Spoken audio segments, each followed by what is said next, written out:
اللہ عز و جل نے اپنے پیارے حبیب احمدی مصطفیٰ محمد مصطفیٰ صلی اللہ علیہ وسلم کو دونوں جہان کے لیے، دونوں عالم کے لیے رحمت بنا کر بھیجا۔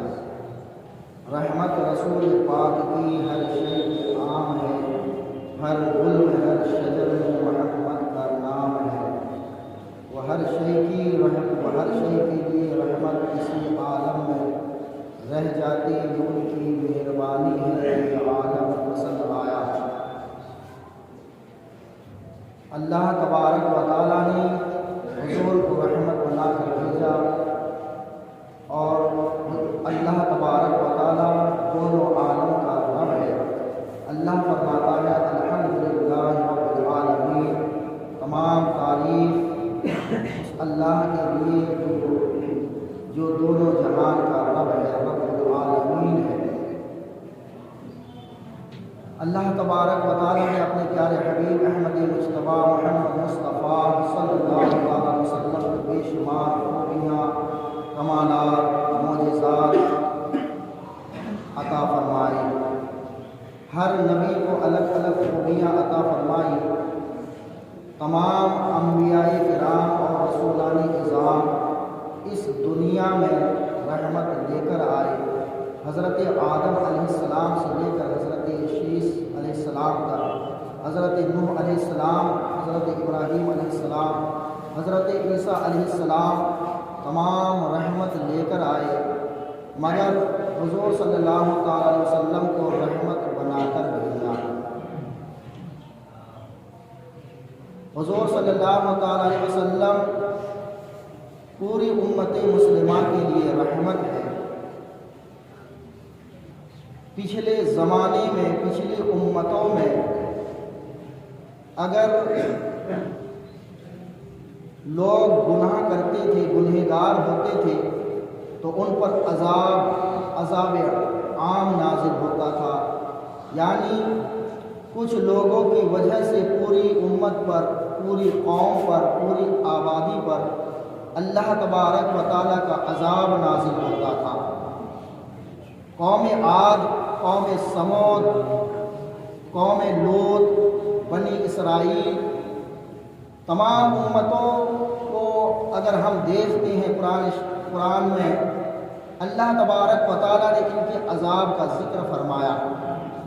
قوم عاد میں آندھیاں آئی، اتنی آندھی آئی کہ پوری قوم تباہ و برباد ہو گئی۔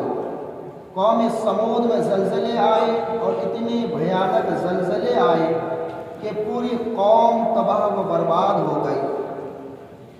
حضرت لوط علیہ السلام کی قوم میں پتھروں کی بارش ہوئی، اور حضرت لوط علیہ السلام کی قوم ہلاک ہو گئی، برباد ہو گئی۔ موسیٰ علیہ السلام کی قوم کو اللہ تبارک و تعالیٰ نے خنزیر بنا کر، بندر بنا کر ہلاک فرما دیا، پوری قوم ہلاک ہو گئی، اس لیے کہ وہ گناہ کرتے تھے، تو اللہ تبارک و تعالیٰ ان لوگوں پر عذاب عام نازل فرماتا تھا، عذاب بلوہ نازل فرماتا تھا۔ مگر حضور صلی اللہ تعالیٰ علیہ وسلم کی امت پر بھی لوگ گناہ کرتے ہیں، گناہ میں مبتلا ہوتے ہیں، مگر اللہ تبارک و تعالیٰ کا یہ فضل ہے، اور حضور صلی اللہ تعالیٰ علیہ وسلم کا اپنی امت پر یہ احسان ہے کہ اللہ فرماتا ہے مکان اللہ لیعذبہم وانت فیہم رسولا۔ اے محبوب، آپ اس دنیا میں تشریف فرما ہے، آپ کی وجہ سے ہم اس امت پر عذاب بلوہ نازل نہیں کر رہے ہیں، ورنہ ہم ان پر بھی عذاب بلوہ نازل کرتے ہیں۔ معزز سامعین، حضور صلی اللہ تعالیٰ علیہ وسلم کی اپنی امت پر بہت احسانات ہیں۔ آپ احکام کو بھی اگر دیکھیں تو پچھلی امتوں میں کچھ احکام بھی الگ ہوا کرتے تھے۔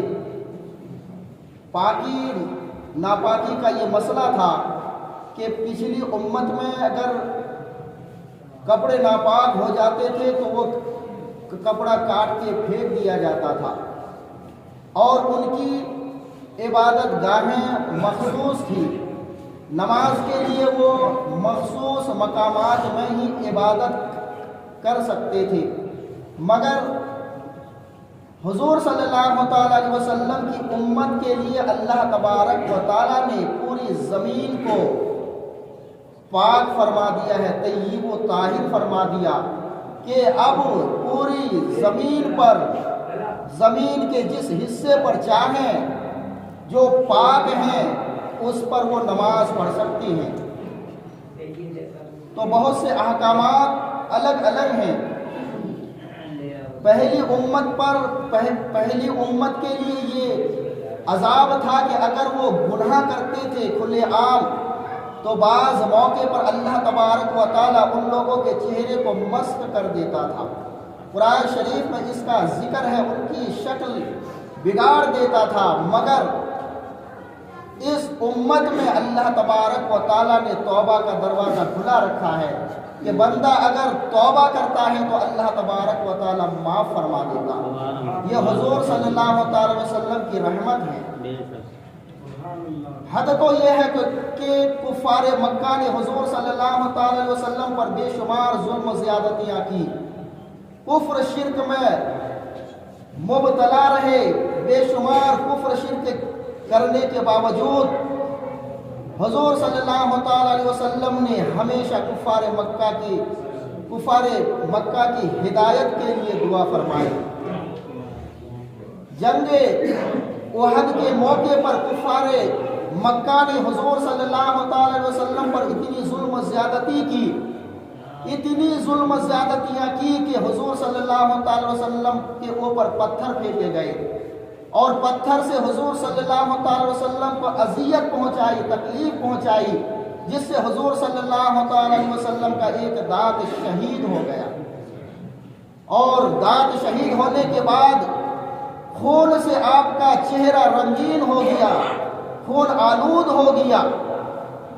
آپ کے صحابہ نے حضور صلی اللہ تعالی وسلم سے عرض کی، ادعو علی المشرکین، یا رسول اللہ آپ کفار مکہ کے لیے بد دعا کیجئے، آپ دعا فرمائیے کہ اللہ تبارک و تعالیٰ ان کو ہلاک فرما دے، برباد فرما دے۔ محترم سامعین، مگر حضور فرماتے ہیں انی لم ابعث لعانا وانما بعثت رحمہ، اے میرے صحابیوں، اللہ تبارک و تعالیٰ نے مجھ کو لعنت بنا کر، لعنت بھیجنے والا بنا کر نہیں بھیجا ہے، بلکہ اللہ تبارک و تعالیٰ نے مجھ کو رحمت بنا کر مبعوث فرمایا ہے۔ میں کسی کے لیے لعنت نہیں بھیج سکتا، بد دعا نہیں کر سکتا، اللہ تبارک و تعالیٰ نے مجھ کو رحمت بنا کر بھیجا ہے۔ میں دونوں جہان کے لیے رحمت ہوں، میں کافروں کے لیے بھی رحمت ہوں، مسلمانوں کے لیے بھی رحمت ہوں، عرب والوں کے لیے بھی رحمت ہوں، اور عجم والوں کے لیے بھی رحمت ہوں، میں پوری کائنات کے لیے رحمت ہوں۔ اللہ رب العالمین ہے اور حضور صلی اللہ تعالی وسلم رحمت للعالمین ہے۔ رحمت رسول پاک کی ہر شے پہ عام ہے، ہر گل میں، ہر شجر میں محمد کا نام ہے صلی اللہ تعالی علیہ وسلم۔ معزز سامعین، آج لوگ ایک دوسرے کے بارے میں غلط سوچتے ہیں، غلط خیال کرتے ہیں، مگر حضور صلی اللہ تعالی وسلم نے بڑے بڑے کافروں کو بھی معاف فرما دیا ہے۔ ابو جہل جو حضور صلی اللہ تعالی وسلم کا کٹر دشمن تھا اور اتنا بڑا دشمن تھا کہ یہ حضور صلی اللہ تعالی وسلم کو قتل کرنے کے لیے ہمیشہ منصوبہ تیار کرتا تھا کہ کسی بھی طریقے سے محمد کو قتل کر دیا جائے، مار دیا جائے۔ روایتوں میں ہے کہ ابو جہل نے ایک مرتبہ کنواں کھدوایا اور کنواں کھدوانے کے بعد اپنے غلاموں سے کہا کہ اس کنویں کے اوپر گھاس پھوس ڈال دو، اور جب محمد کا گزر اس راستے سے ہوگا اور وہ کنویں میں گر جائیں گے تو اس وقت ہم لوگ ان کے اوپر گھاس پھوس ڈال کر، مٹی پتھر ڈال کر ان کو قتل کر دیں گے، ہلاک کر دیں گے۔ محترم سامعین، اتنا بڑا دشمن تھا، اتنا یہ منصوبہ تیار کیا اور کنواں کھدوایا۔ کنواں کھدوانے کے بعد اللہ تبارک و تعالیٰ کے ذریعے سے حضور صلی اللہ علیہ وسلم کو اس کا علم ہو گیا، اور حضور صلی اللہ علیہ وسلم اس راستے سے دوسرے راستے سے روانہ ہو گئے۔ ایک روایت میں یہ ہے کہ وہ کنواں سمٹ گیا اور حضور صلی اللہ علیہ وسلم کا گزر اسی راستے سے ہوا، وہ کنواں سمٹ گیا، حضور کا گزر ہو گیا۔ گزر ہونے کے بعد ابو جہل کو خبر ہوئی کہ محمد راستہ پار ہو گئے ہیں اور وہ زندہ ہیں، راستہ پار کر گئے ہیں۔ تو وہ دیکھنے کے لیے پہنچا کنویں کے پاس، تو اس کو دھوکہ ہو گیا اور وہ خود اس کنویں کے اندر پہنچ گیا۔ کنویں کے اندر وہ پہنچ گیا۔ اب اس نے چلایا، اپنے غلاموں سے کہا کہ مجھے بچاؤ، مجھے بچاؤ۔ تو اس کے غلاموں نے رسی ڈال کر ابو جہل کو نکالنا چاہا، تو جو ہی وہ رسی ڈالتے تھے اور کنواں اور اندر پہنچ جاتا تھا، زمین کے اندر اور پہنچ جاتا تھا۔ اس کو نکالنے کی کوشش کی مگر نکال نہیں سکے۔ ابو جہل نے کہا کہ مجھے اب اس کنویں سے کوئی باہر نہیں نکال سکتے ہیں، محمد کے پاس جاؤ، وہ اگر چاہیں تو وہ مجھے یہاں سے نکالیں گے۔ تو ابو جہل کے کہنے پر ابو جہل کے غلام حضور صلی اللہ علیہ وسلم کی خدمت میں پہنچے اور کہا کہ ابو جہل کنویں میں گر گئے ہیں اور اس نے آپ کے لیے کہا ہے کہ آپ ان کو کنویں سے باہر نکالیں۔ تو حضور صلی اللہ علیہ وسلم نے انکار نہیں فرمایا۔ حضور صلی اللہ علیہ وسلم سن کر اس کنویں کے قریب پہنچے، جبکہ وہ حضور کا دشمن تھا اور حضور جانتے تھے کہ کنواں اسی نے کھدوایا ہے، مگر حضور صلی اللہ علیہ وسلم نے صرف اتنا فرمایا، ان خرجتک من ھذا البئر اتؤمن باللہ ورسولہ، کہ اے ابو جہل اگر میں تم کو اس کنویں سے نکال دوں تو کیا تو اللہ اور اس کے رسول پر ایمان لے آئے گا؟ اس نے کہا کہ ہاں، میں اللہ اور اس کے رسول پر ایمان لے آؤں گا۔ حضور صلی اللہ علیہ وسلم نے ابو جہل کو کنویں سے باہر نکال دیا، ہاتھ پکڑ کے کھینچ کے باہر نکال دیا، اور باہر نکالنے کے بعد ابو جہل نے کہا کہ اے محمد آپ بہت بڑے جادوگر ہیں۔ اب بھی اس نے حضور صلی اللہ علیہ وسلم پر ایمان لانے سے انکار کیا اور حضور صلی اللہ علیہ وسلم کو جادوگر ٹھہرایا، بتایا کہ آپ جادوگر ہیں۔ محترم سامعین، معلوم یہ ہوا کہ حضور صلی اللہ علیہ وسلم اپنے دشمنوں کو بھی، کٹر سے کٹر دشمنوں کو بھی معاف فرما دیتے ہیں، مگر اس دنیا میں ہم لوگ اہل ایمان لوگ اپنے آپس میں کوئی اگر چھوٹی بات چیت بھی ہو جائے، کچھ شکر رنجش ہو جائے، تلخ کلامی ہو جائے، تو برسوں سے، سالوں سے، 2 سالوں سے بات چیت بند کر دیتے ہیں۔ رشتہ داریاں، عزیز و اپنے قریبی رشتہ داریوں میں آنا جانا بند کر دیتے ہیں، مگر ہمیں حضور صلی اللہ تعالی علیہ وسلم کے اسوہ حسنہ پر عمل کرنا چاہیے، دیکھنا چاہیے کہ وہ کافر تھے، وہ حضور کے مذہب سے الگ تھے، تو حضور صلی اللہ تعالی وسلم نے کفار مکہ کو معاف فرما دیا۔ کفار مکہ نے حضور صلی اللہ علیہ وسلم پر پتھر پھینکے، حضور کے دانت کو شہید کیا، حضور نے ان لوگوں کو معاف فرما دیا۔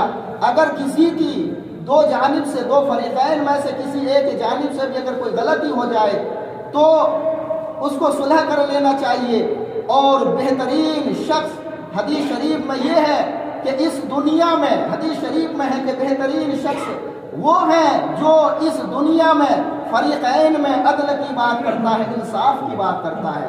مگر کچھ لوگ ایسے بھی ہوتے ہیں کہ بیچ میں پھوٹ ڈالنے کی بات کرتے ہیں اور بنانے کی بات کرتے ہیں، مگر حضور صلی اللہ تعالی علیہ وسلم فرماتے ہیں کہ بہترین وہ شخص ہے جو عدل کی بات کرتا ہے، انصاف کی بات کرتا ہے۔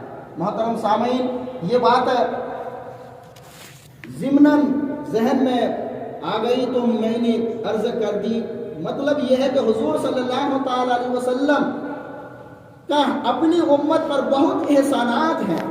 پچھلی امتوں پر کیا کیا عذاب نازل ہوئے، قرآن شریف گواہ ہے، شاہد ہے۔ کچھ لوگوں کی وجہ سے اللہ تبارک و تعالیٰ پوری قوم کو ہلاک فرما دیتا تھا، مگر حضور صلی اللہ تعالی وسلم کا یہ فضل ہے، احسان ہے کہ حضور صلی اللہ تعالی علیہ وسلم نے اللہ تبارک و تعالیٰ سے وعدہ لے لیا ہے۔ اللہ فرماتا ہے، اے محبوب، آپ کی وجہ سے میں اس امت پر عذاب بلوا نازل نہیں کرتا، ورنہ آپ کی امت میں کون سا گناہ نہیں ہو رہا ہے۔ اس امت میں دنیا کا ہر گناہ ہو رہا ہے۔ جو ایمان والے ہیں، مسلمان ہیں، شراب خوری، مسلمانوں کے اندر سود خوری، مسلمانوں کے اندر زناکاری، مسلمانوں کے اندر حرام خوری، مسلمانوں کے اندر بے حیائی، بدگوئی، فحش گوئی، غیبت، چغلی، جتنے گناہ دنیا کے اندر ہیں سب مسلمانوں میں پائے جاتے ہیں۔ تو اللہ تبارک و تعالیٰ چاہتا تو اس امت کو بھی ہلاک فرما دیتا، مگر حضور صلی اللہ تعالی وسلم کا احسان ہے کہ حضور صلی اللہ تعالی علیہ وسلم سارے جہان کے لیے رحمت ہے۔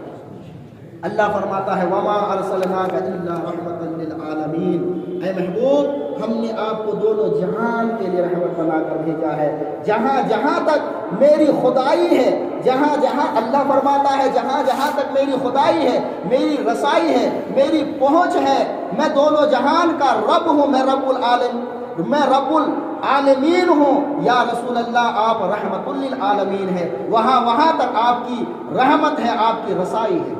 محترم سامعین، اللہ تبارک و تعالی ہم لوگوں کو حضور صلی اللہ تعالی علیہ وسلم کے فرامین پر عمل کرنے کی توفیق عطا فرمائے۔ استغفر اللہ۔